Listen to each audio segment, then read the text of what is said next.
അപ്പൂപ്പ അവിടെ പേരെന്താ? ബാബു. കഴിച്ചോ? എന്താ ചെയ്യുന്നു? വീടൊക്കെ എവിടെ? വീട് തമിഴ്നാട്. തമിഴ്നാടാണ്. മക്കളൊക്കെ? 3 മകളാണ്. എവിടെയായിരുന്നു? തമിഴ്നാട്ടിൽ. തമിഴ്നാട്ടിലെവിടെ? തഞ്ചാവൂർ. അതെ.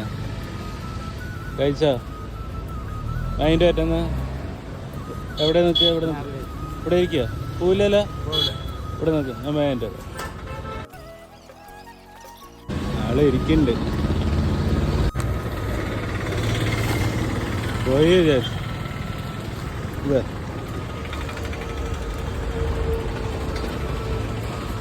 കഴിച്ചാളെന്നാ കൈ തരും. ശരി എന്നാ.